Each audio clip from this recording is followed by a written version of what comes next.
So GMGM, everyone, once again, welcome to, this is Module 5 of our 6-week class.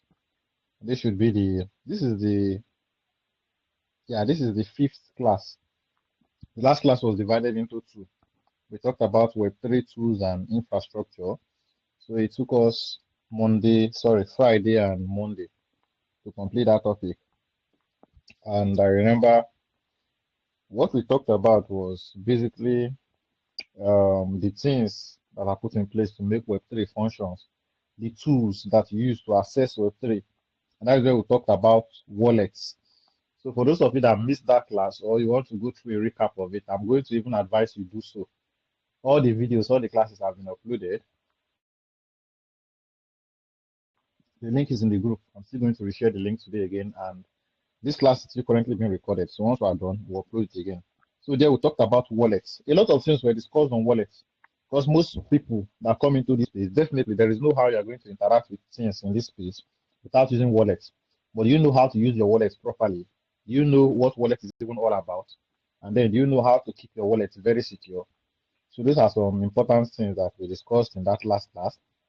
And then we talked about decentralized exchanges versus centralized exchanges, where I gave you some example of decentralized exchanges like PancakeSwap, Uniswap, I think Polkadot. I'm not too sure, but yeah. So we talk about decentralized exchanges, and then we also talk about centralized exchanges like Binance, BitGet, Bybit, which we are normally used to. From there, we now explain smart contracts. What are smart contracts? And I remember telling you that everything on the Web3 space runs on smart contracts. It's just a code that runs on simple logic. If certain requirements are met, then execute this, no emotions. Then we move on to talk about DApps, that is decentralized applications. And I remember saying, just as we have applications in the Web2 world, like Money Point, I even showed my screen in that class where I showed you Money Point on my phone, some other banking apps, and basically any app at all that you can download. These are Web2 apps. Same way we have Web3 apps, and they're called D apps. The D stands for decentralized. Um, MoonPie is a decentralized app. I should have mentioned it in the last class. And the reason why I'm putting this is because I think I've not checked the founders of MoonPie. I've not checked the full details, but I think MoonPie is developed by Africans, something like that, because it is related to asset chain and this Shalom meme coin that is soon to be listed. So that is basically a recap of what was discussed in the last two classes combined. Like I said, it was split into two because of the practicals. I had to show you how to create wallet, what Citrus is all about, private key, public key, and the likes. So in today's class, we'll be discussing about the Web3 ecosystem. And inside this Web3 ecosystem, let me share my screen. Although there is nothing much that I am. Mr. Adex, welcome, GMGM. We waited for you for quite a while, and I thought maybe something happened that you ended up in class. But then, it's nice to see you. Welcome. I think there are only two Thank you, other people sir. that. All right, there are only two other people that are not in this class. One person messaged me that she has some function to participate in today. The other person, since the day that person registered, he has never attended any class, has never messaged me. I don't even remember the person's WhatsApp number, but I have the person here on Telegram, so I don't know what is wrong. But maybe I'll try it for this night. I don't know, sir, but then that is basically that about that. Let me see if I can share my screen, even though there is nothing really much that today is not practical, so I'm not really showing much of anything. I don't have flyers. Now, in this class, we'll talk about Web3 ecosystem. And the first on my list here is NFTs. So inside NFTs are basically art, but it is still beyond it. So beyond art, we have gaming, identity, and ticketing. Then we'll discuss on DAOs. So far, so good. I've been glancing on that topic. DAOs, decentralized autonomous organizations. And then we'll now talk about DeFi, that is decentralized finance, which is a broad topic on its own. It's a broad topic on its own. I don't know if I'll check. I don't know if this decentralized finance is a broad topic on its own that we'll need to take time. So I don't know if I should just glance through it. It should be this my list is not in this group. Oh. The PDF I shared to you guys. I don't know if centralized finance is a separate topic towards the end of the class because it's a broad topic on its own. So if it's a separate topic, then I think I'll just have to just glance through what it's all about today and then we'll talk about it. But if it's not, then I should go into the full details and that might divide this class into two. I don't know. Let me see if I can check. Then the last we'll talk about is the future of AI Web3. Of course, we cannot leave AI outside. AI is growing alongside Web3. Then we'll talk about the metaverse and more. So that is basically what we are going to be discussing in today's class. Who are these ones messaging me now? So let me see if I can check.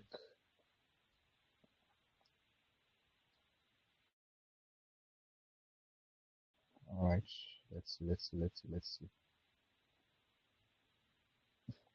Anyway, I'll just proceed like that.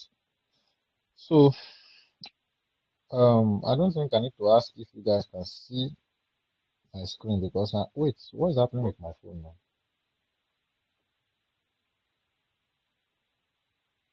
Am I still audible? Yes, yes, you're audible.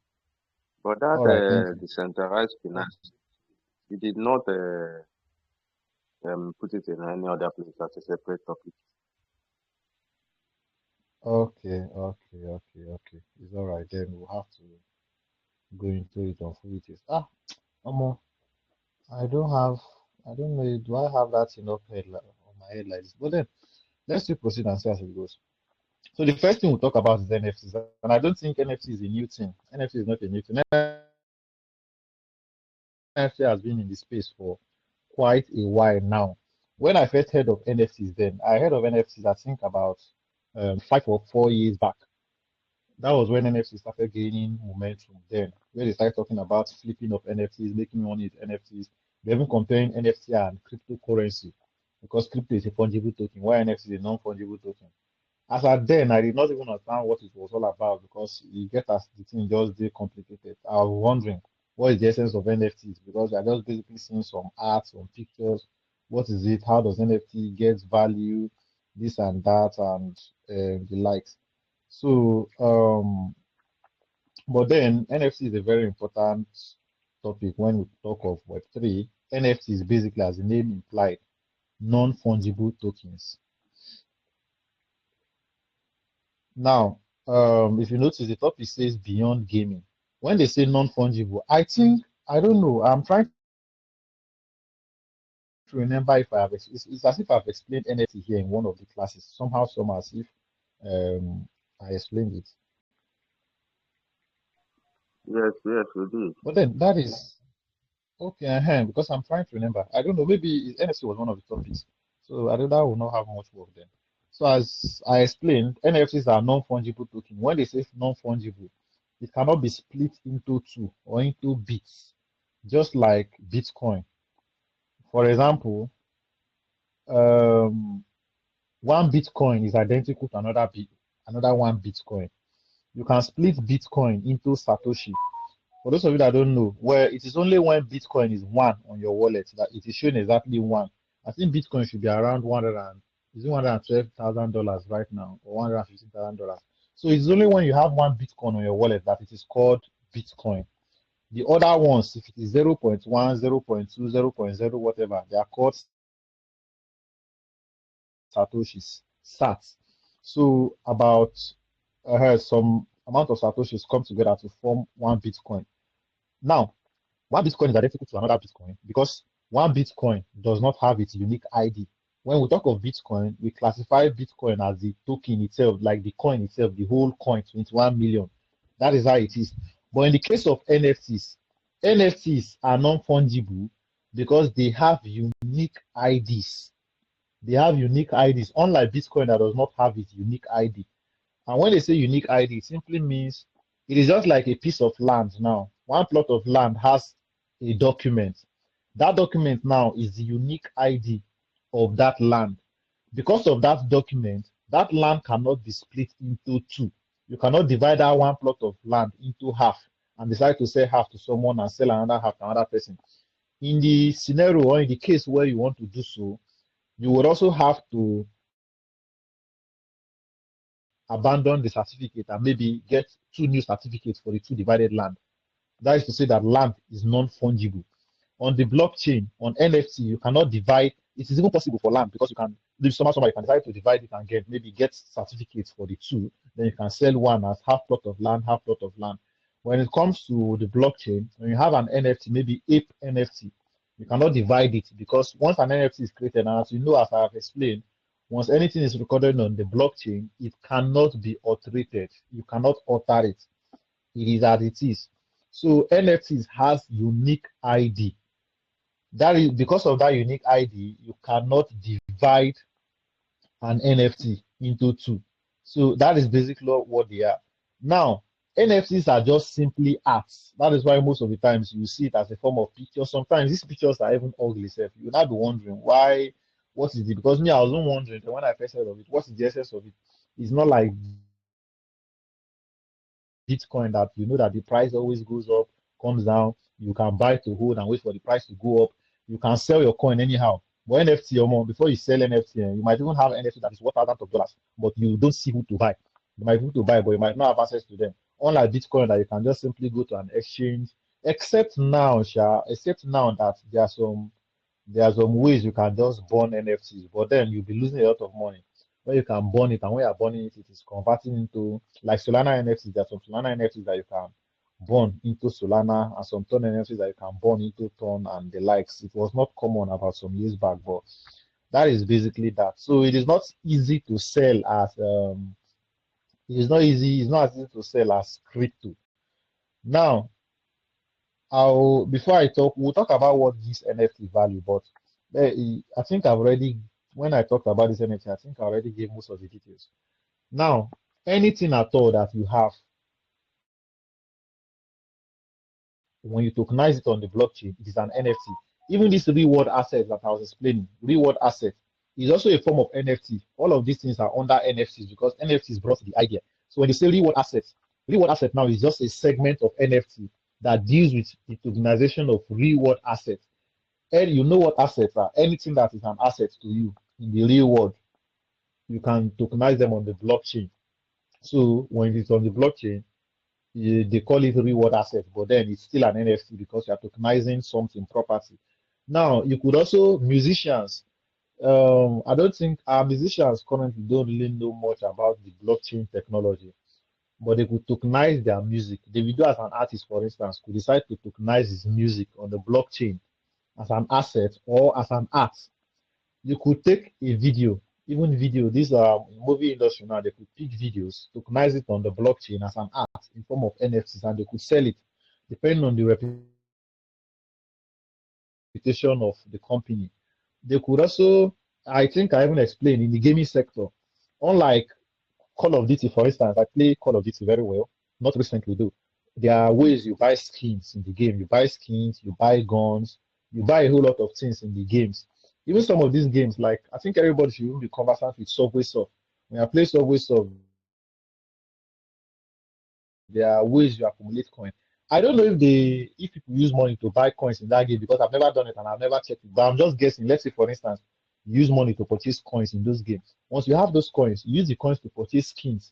There are different skins, and there are different characters also. These characters that you are purchasing, they have different abilities in the game. But beyond the game, what else? Beyond the game, what else? Imagine spending thousands of dollars on game, on Call of Duty, buying gun, buying expensive this, buying all these misty guns, all these different these things. So after you spend that money, what else? You are basically burning your money. The developers of those games, they are the ones that are benefiting from it. So these are some of the things that Web3 is changing. So when you come to game on Web3 so far has been whack. Has been whack. I was even looking into start dropping because there are games that do pay in the Web3 space. There are games that gives airdrop. So I'm even recently trying to see if I can go into full time Web3 gaming and start dropping. But from what I'm saying, there are games. aside from the money, you have to be playing, like it has to be interesting. Gaming in Web3 is not currently interesting, and I would just say the builders are lazy. Although I'm seeing some games recently that are making sense, which I've not looked into it, but majority of the time, the games are not really interesting. And I'll say the builders are lazy. When they say Web3, people are just thinking about money. Let me build this game, let people come on it, let's make money from it, and this and that. So they are not really focused on making it interesting. But then when it comes to games on Web3, when you spend money, things that you spend money on are not totally lost. So if I buy Mystic Gun on a game on Web3 platform, for instance, that gun is going to be converted into an NFT for me. So that my NFT now has a unique ID that shows that I am the owner of this gun.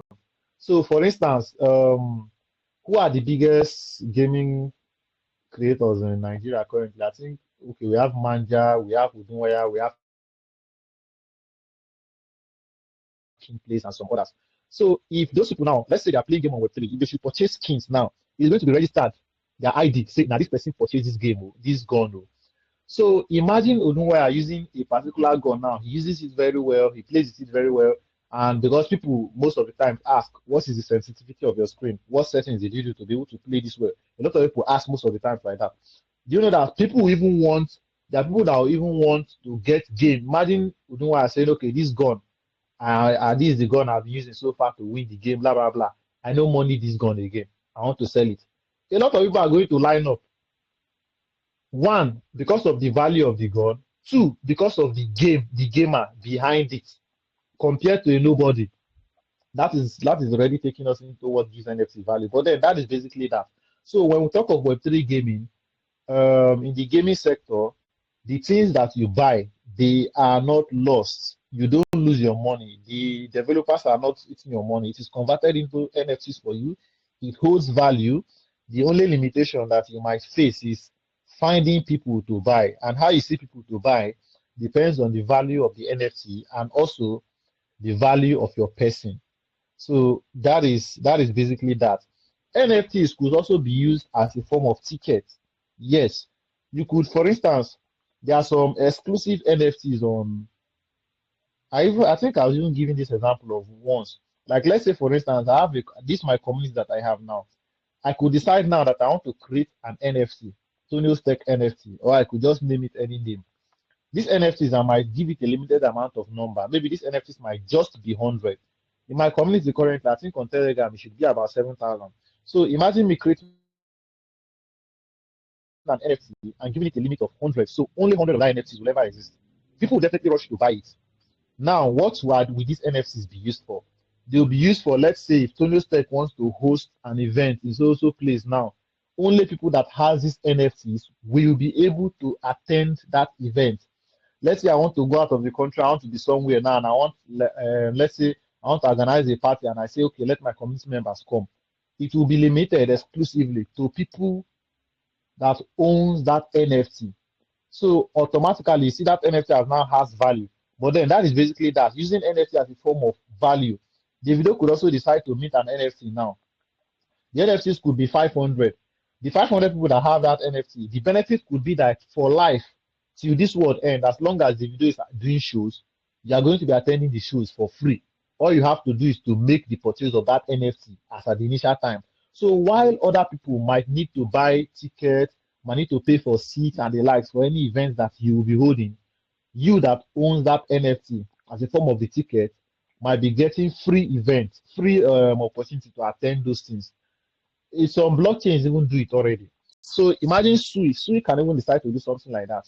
So that once you own their NFT, any event at all that they will be hosting, you might attend for free. There are also some, aside from attending some event, there are some NFTs that also give people free money. There are some NFTs that once you hold them, as long as you are holding that NFT, they might be paying you in their token. Let's say Ton, for instance. Let's say Ton makes an NFT called Monkey. People now mint that NFT now. Ton might decide that because you are holding this NFT, you'll be getting one ton every month.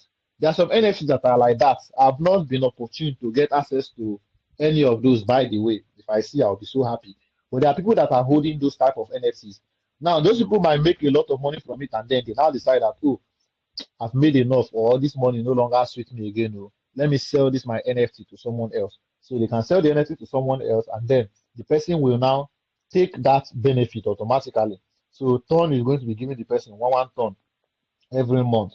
Why? Just for holding or for owning that NFT.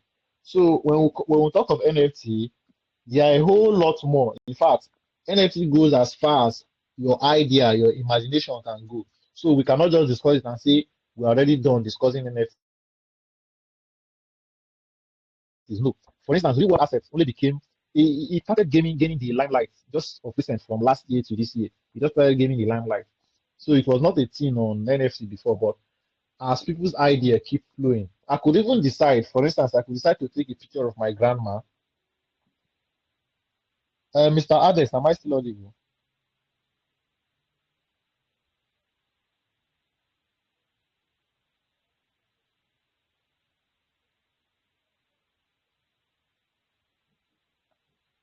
Can anybody hear me, please? Yes, I'm with you. I'm with you. All right, because I saw the other people left the class, so I was wondering if something was wrong with my microphone. You now left it only. Okay, I can But hear then, you. all right, all right. So proceed, by the way. So I could decide now that I want to put a picture of my grandma on the blockchain and make it as an NFT. So it could be a record as this NFT belongs to Tony's Tech family. So every of my family members, even maybe while when I'm long gone, my great great grandchildren, if I'll give birth, by the way, so they might come and be like, oh, now our grandpa do this NFT. So it could be as something that is being passed down. So it could be passing it down, down, down like that. So, like I said, when it comes to NFT, there is no limit. It just depends on human creativity, and the human mind is always creative. So it goes as far and as wide as you can create. This is how we discuss NFT time, don't they? But then, what are the things that gives NFT value? So while explaining this, I think I've already mentioned some of it, but let's now discuss it proper. Because unlike crypto, we know that crypto, what gives them value is initial listing, initial liquidity, and maybe some other things, and the utility and the likes. So the first thing that gives NFT value is the scarcity, limited supply. Like when I was giving an example of myself, to say, imagine me minting, having an NFT, and I say it is 100 now, and this NFT is exclusive for my community members or people, anybody that holds this NFT will be attending my event, attending birthday parties, this and this and that. So the scarcity, because the NFT is not available for all the members, and people that might want to attend that event, they will struggle to get it. So because of that, the price of the NFT, imagine me holding, let's say I'm holding an NFT that belongs to Sui, for instance, and they tell you that the only people that have this NFT are just 50 people. That NFT automatically has value because other people that want to attend the event will be struggling to get the NFT. Now, I might need urgent cash and I want to sell that NFT. Any amount I put on it, although it depends on the value of the event, though, but the amount I put on it, you see people willing to buy because of what it means to them and because of that scarcity that was created through it. So that is basically that limited supply. Now the second thing again is utility, just as crypto. Utility, what is this NFT for? What can NFTs do? So beyond just being an art, what is the use case? And this is where we explained when I talked of gaming, for instance, an NFT, a skin, a gun that is purchased in game. The utility of that gun is for shooting now, for winning battles in the game. Skins that are purchased, that is clothes. You already know these are the utilities of it. And if also even attending of the events or attending of events is still utility of an NFT. So those are the type of things that give it value. So depending on the quality or the perception, how quality people perceive the utility to be, the value is also going to be high with it. So that is basically that. Another thing we'll talk about. What other thing again? What other thing again? Okay. Ownership history. Ownership history and authenticity. Now, when we say ownership history, this is how it goes. Um, who are example of people that I'll use? Let's say, for instance, an NFT was created. The first person to ever own this NFT is someone like Elon Musk. Immediately, there will be thousands of people lined up to want to get that NFT if Elon Musk says he wants to sell this NFT. Why? Ownership history. Because Elon Musk is someone of value. Imagine him now saying, in fact, even Elon Musk could decide to buy an iPhone 16 today or an iPhone 17. How much is iPhone 17? I think it's about 2.5 million or so. So he could decide to buy it. Now, 2.5 million is not much money if he takes it to buy an iPhone. That iPhone that he buy, people could still go to the store and purchase that same iPhone for 2.5 million naira. But imagine Elon Musk now purchase an iPhone and he now decides this iPhone, oh, na me buy am, na me register am. I no longer need it. I want to sell it. People are going to line up to want to buy it even 20 million or 50 million. Not because the phone is actually worth that amount, but because of the person behind it, the person that has used it. So why they could get, you could get these iPhones anywhere, but because this is the person that have used it, you want to own it. Even something like the video could buy a clothes from the market now. The clothes might just worth 30,000 or 50,000. He now decides, this my clothes too, I won't sell them. You will see people that will line up willing to buy it 500k, 1 million, or even more. Not because the clothes is worth it, but because of the person behind it. Now, it now goes as far as, imagine someone now purchase that clothes from the video now, or purchase that phone from Elon Musk at that high value now, which means it's seen as this thing is passed down from Elon Musk to so person. If another person wants it now, the value is still going to go higher. Because, okay, let's say, for instance, someone like $30 now is the one that now buys that phone from Elon Musk. Another person now want to buy from $30. The price is also going to go up because imagine him telling you this phone was first used by Elon Musk. Now it is now used by me. The third person that want to use it is going to pay more for it. So that is how the value keeps on going. And these things are not just something that you talk by mouth. Everything is recorded on the blockchain. It can be verified. Because there are also fake NFTs. You could clone an NFT, make a fake of it. But one thing that will always not change is the unique ID of the NFT on the blockchain. So these are the things that are verifiable. So these are the type of things that give an NFT value. Ownership, history, and authenticity. So as it keeps moving down, these are the people behind it are the ones that actually give it its value, even though that NFT might not worth it. Mhm. So another thing again with community, yeah, the perception when it comes to this space, community is very powerful. How it still relates to this example that I gave that something might not actually be worth it, but how people perceive it. So these are even some example of what I give. Like, okay, these NFTs. If you own this NFT, you can use it to access this. You can use it to access that. You have status, you have this and that. So those are the type of things under community. Then another thing again is still creator and brand power. Creator and brand power. I've already even glanced through this when I was talking, using an example of the video. So an NFT that is linked to famous artist or celebrity, which I just explained, also it gains value like that because of the publicity of the person. Now, one powerful thing again is speculation. Speculation, and this is how speculation works. An NFT, Sui blockchain now could decide to create an NFT. They might decide to make this NFT just 25. They've not said anything that this is what this NFT is going to be used for. This is utility. This is this. But people go rush buy them. Why? Speculation. They are speculating that for a blockchain as big as Sui to make this type of NFT, definitely something big is coming from this. So they don't know what that thing is yet, but they're hoping for something big in the future. For instance, I shielded them Crew. I told you guys in my group to go and buy Crew. Why did you think I said so? Kronos was recently integrated into this, I think, Emirates airline, something like that. So as from next year, they will start accepting Crew as a form of payment. So that is speculation. It is proven already that, okay, they'll start accepting it from next year. So because of that now, people are now speculating this year that, and because of the all-time high of Crew, which was $1, we're now speculating that definitely Next year, the value of crew is going to go up because of these things. Imagine people wanting to book flights with Emirates, and the Emirates airline is telling them, go and get crew, pay us in crew instead of money. So the more people buy, the more it will gain value. This thing is not something that has happened yet, but speculation, people are speculating that this is what is going to happen by then. So the same thing also exists in the NFT space. So a project or a blockchain could just decide to make NFT. It does not have any utility, no use cases. They've not said anything on it, but people speculate this thing might be worth so amount of things.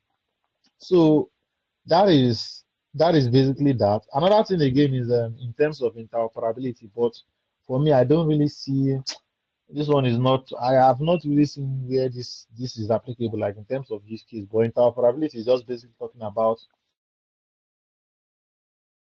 an NFT that, like I was giving an example since I said, when we talk of NFT space, mostly NFTs are mostly on Ton blockchain. Most though Solana has its own block NFTs and some others like that.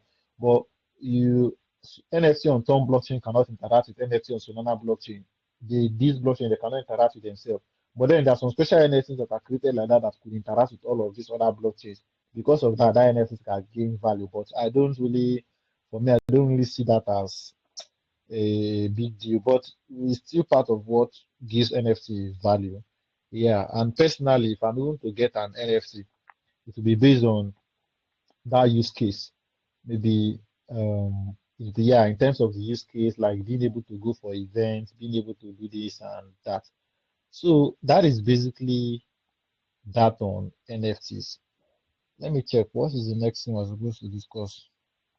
Okay, the next thing I was supposed to discuss here is DAOs, Decentralized Autonomous Organization. All right. So when we talk about DAOs are basically decentralized autonomous organizations. Now, these are because in the Web3 space, every community, every society functions within community. So when we come to the society, there are some group of people that are involved in the decision makings.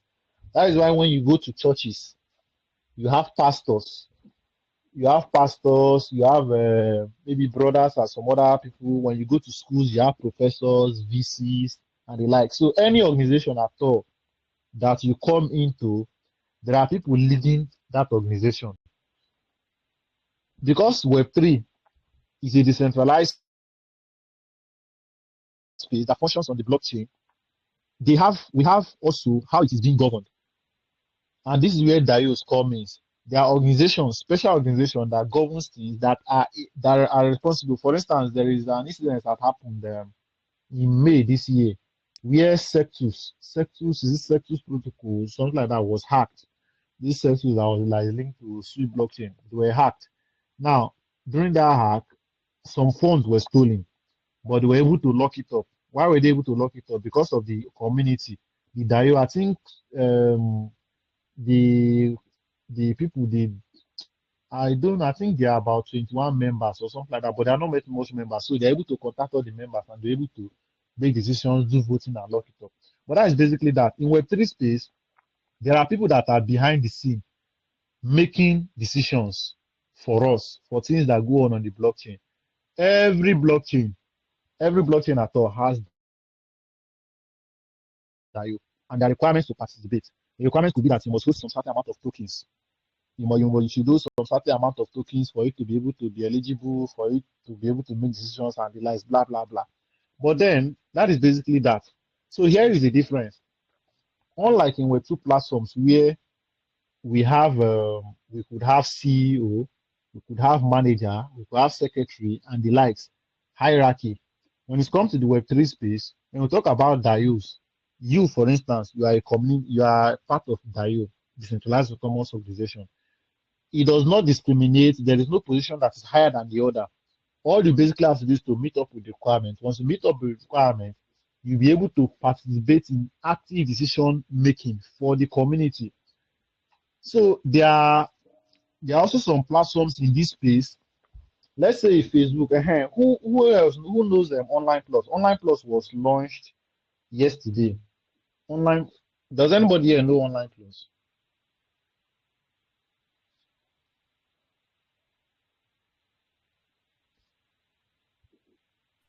Now, wow, when I know they follow updates, and nobody is talking. So nobody here knows online plus. Anyway, you guys should try and be on X. Oh. X is very important. As someone in Web2, if you're not on X, you are still playing, oh, because that's where you get DT updates. That's where you even get jobs. There's money on X. If you know, you know. So Online Plus was launched yesterday. Online Plus as an application now is supposed to be a Web3 social media. Unlike in Web2 social media, for instance, TikTok has CEO, TikTok has managers, TikTok has a lot of things. These are people that make decisions for how TikTok functions. So all the features, everything that they are seeing on TikTok, they don't ask for your opinion. Or even if they ask for your opinion, I think YouTube even does it whereby they could ask, are you satisfied with our services to get opinions and the likes and the likes. But at the end of the day, they are still the ones that makes the decision. It's a centralized authority. Now, in terms of Web3, it is decentralized. And this means that as long as you are participating in this protocol, so as long as you're a member of Online Plus, if you are using Online Plus, you are automatically a community. Your vote counts. If they are making votes now, let's say for instance, Online Plus now as an application, nobody can decide what goes in or goes out. Some community members might decide to want to be posting pornographic content on Online Plus now. And since it is not unlike TikTok that when you post such content or Facebook, I don't think Facebook discriminates against us, but some platforms that when you post such content, their platform automatically removes it and probably ban your account.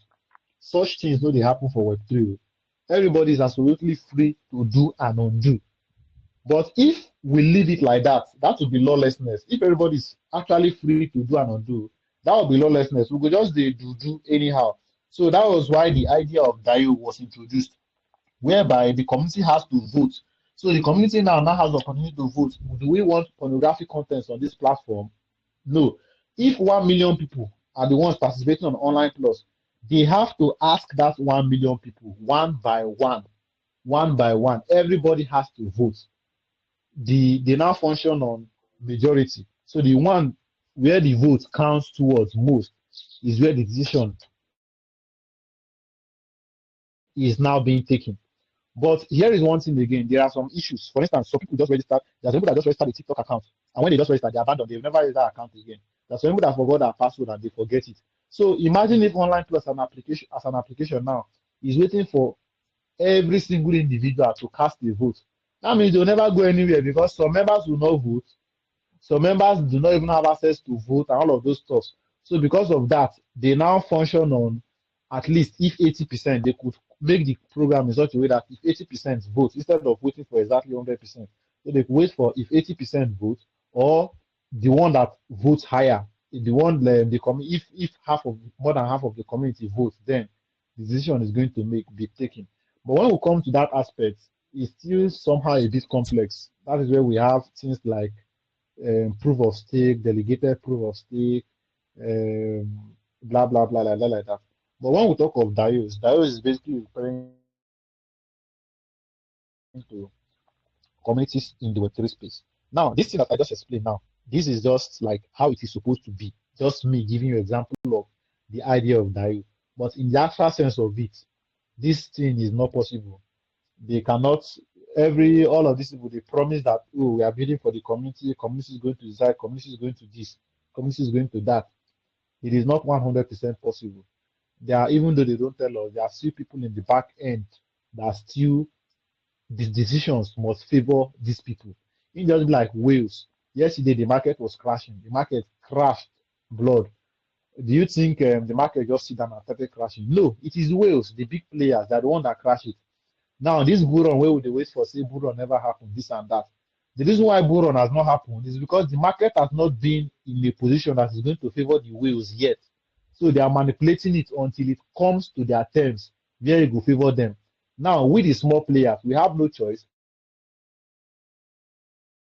than to keep playing our cards well and hoping that when it favors the whales, it is going to favor us. So those are the people at the back end that are controlling the market. So even though crypto is supposed to be decentralized, crypto is supposed to be this, there are still some, it is decentralized quite all right, but there are still some, there's a loophole in every system.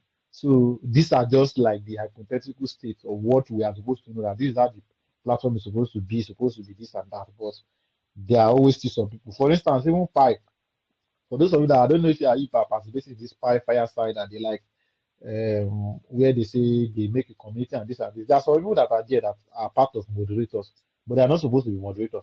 As long as you're a member, everybody's supposed to be moderating at once. But there are still some specific group of people that have that role of moderator. Why?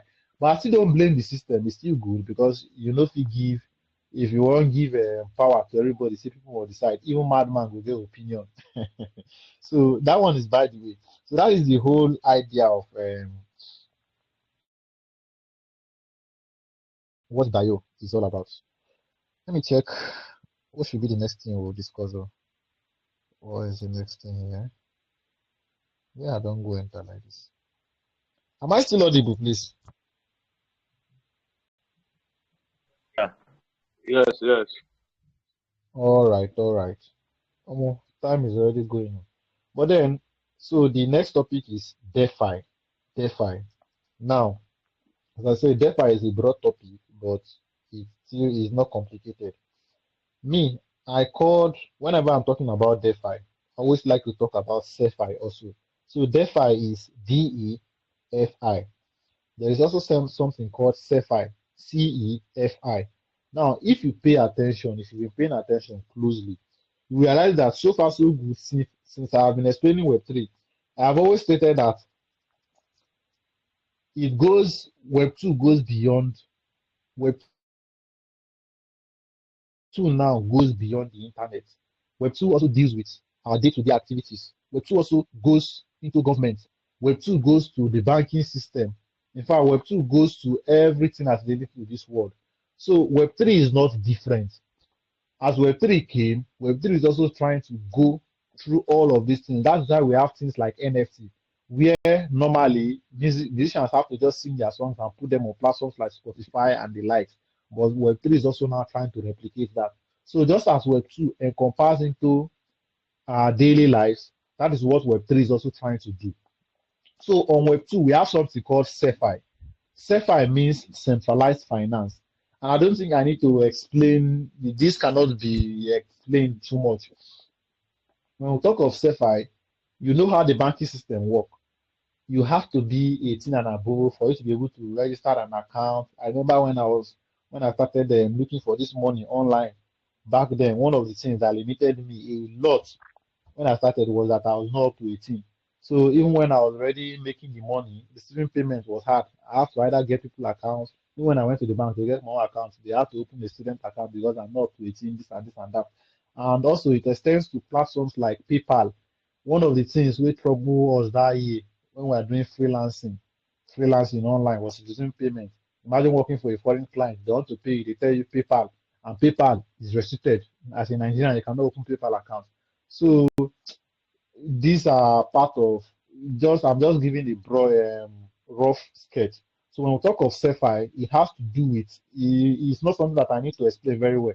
Whatever you are seeing in the banking sector today, that is CeFi, centralized finance, how it works. Sometimes money come your account, they freeze your account, they tell you come and provide social amount of documents. This is how CeFi works. Centralized finance, finance meaning money, centralized meaning the control. So central body, there are some individuals that control these things. These are the individuals that decided that you must be 18 and above for you to get a bank account. These are the individuals that decided that as a Nigerian, you cannot open Facebook accounts. So these are the individuals that decide that this also amount, why you as person of this age will get this kind of amount of money for your bank account. Yeah, come and explain. So this is centralized.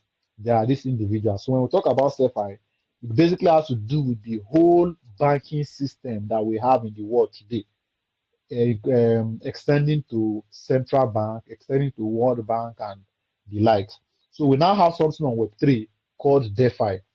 All of these problems at all that you can think that CeFi has, which I mentioned, these are types of the things that DeFi is trying to solve. You want to borrow loan, they tell you bring social collateral. When you bring collateral, they tell you bring guarantor. When you bring guarantor, they tell you how much does your company makes per year, this and that. When you bring all of these things, they still tell you the guarantor you bring, is he a reputable person? They have to check your credit score in the history whether I've done this, that, and that. Those are the types of things DeFi is trying to control. It's trying to, I mean, solve.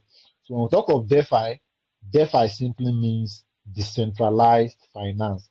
And it has to do with the whole thing, the whole financial system on Web3.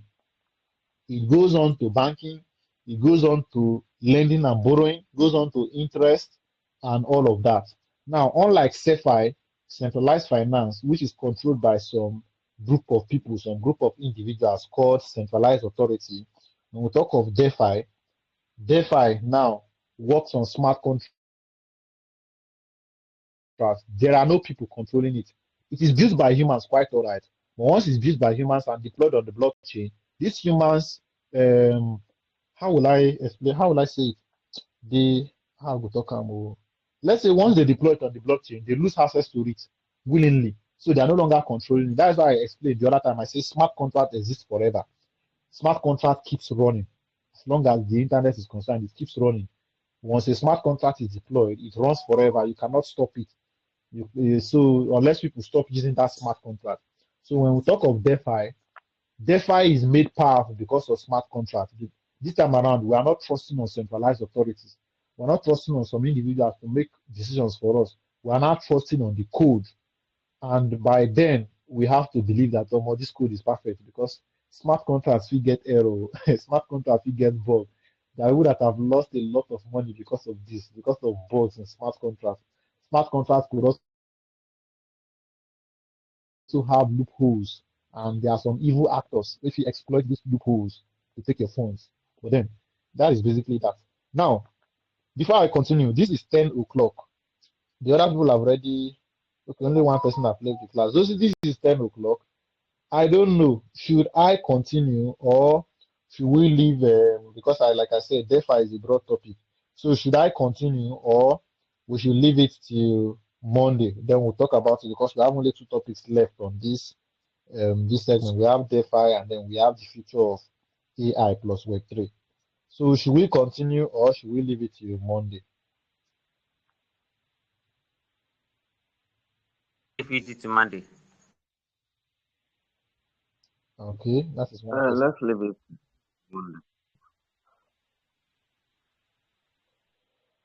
All right, and there we have it. So, but so far so good. Is there any question? Have I been clear so far? Do you enjoy the class whatsoever? Let me know.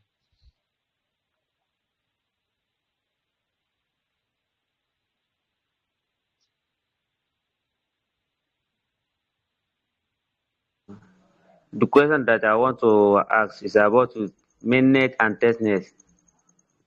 So I want to know the difference between. Mainnet and testnet. Okay, okay, okay. It's not related to what we are discussing today, but then I'll answer that. So, but before that, I was asking if I dropped a post in the group. The way I've been teaching so far, are you guys enjoying it? Do you want some additions or some subtractions, or we should keep rolling like that with the vibes?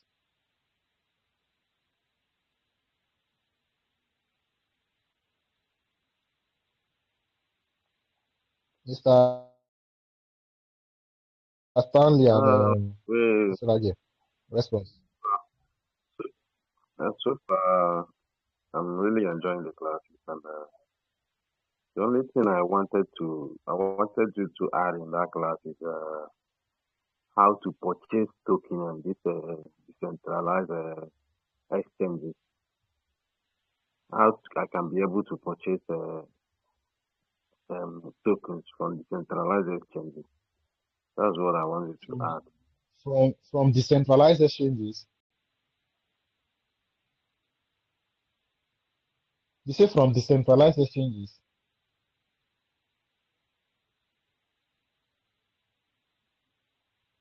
Is Mr. Stanley still here?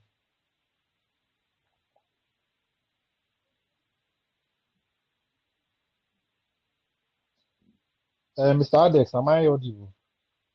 With Yes, you, sir. yes, yes, from decentralized Okay, exchanges. okay, all right. You would have asked, you would have talked about that in the last class because I thought of this. The only thing is, I was supposed to show it when I was doing practical in the last class. I was supposed to show that how to purchase coins on this. It's very important, sir. It's not a Oh, my battery is low. It's very important. I'm supposed to show that also. But then, thank you. In the next class, I will do that. So next class shouldn't be long. We'll just talk about DeFi and the like, and then I'll show how to go about that.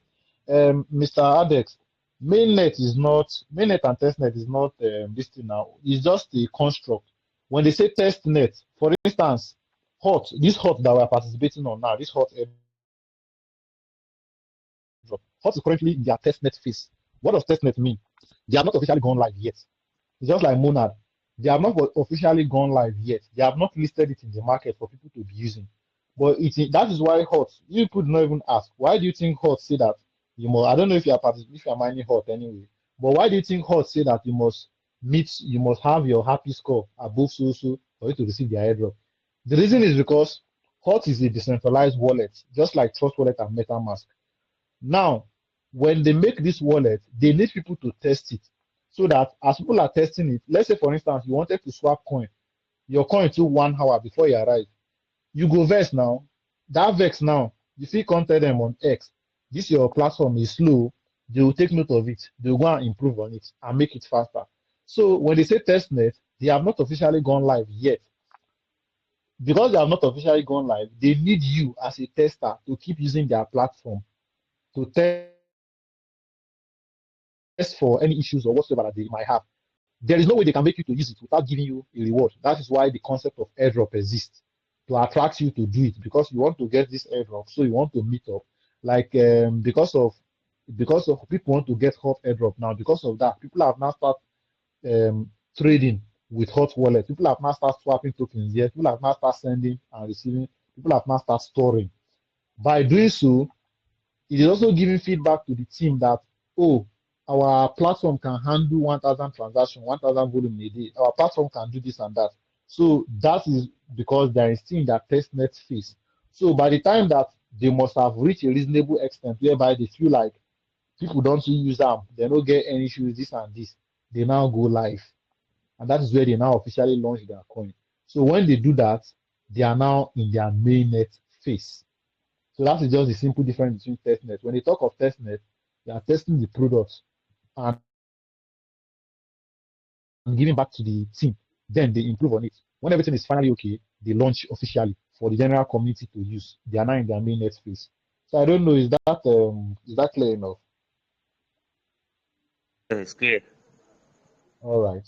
So that is why testnet airdrop was even trending sometimes. When they say testnet airdrop, you know you cannot. It's not like tap that you, or it's not like button that you just come to the app and click and you leave it. That is why Hot even say because you click and get a token does not mean you get an airdrop. That is to tell you that the airdrop is a testnet airdrop. But there are some airdrops that do hybrid. They can be a testnet, they can be DeFi, they like. But basically, me, I just like classifying them as testnet. Why? Because at the end of the day, they are using their product. So a lot of them, like this thing now, when it comes to HOT, you have to deposit your own money. But when testnet started, then aside from depositing your own money, they can give you free tokens. Like which this thing were we participating on? Last year when we were participating on OEX. Sir, what do you say? Even Pi did it.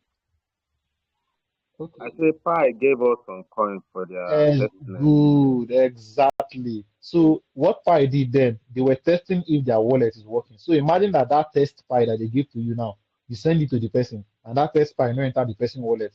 You understand? So from there, they'll know that this thing we built is not working well. Oh. So they improve on it. And when they see that this our wallet is now properly functioning, they now finally go mainnet. So that is basically that about that. And from here, we will call it a wrap. So I'll see you guys in the next class where we will finally we will talk about DeFi in full context. And then I'm going to show you how to buy and sell coins on both centralized, it's time permit both decentralized and centralized exchanges because you need to do that, including you need to know how to do that, including P2P. But in the video I'm going to release tomorrow, I'll release a video tomorrow on this TikTok. Yes, I'll drop a video tomorrow, talk on how to trade talk on their decentralized platform. So if you people watch that video, you also get an idea from there. But notwithstanding, we'll talk about it on Monday. So GM everyone, take care. And this class is going to be uploaded. So if you need a recap of it, Una you can get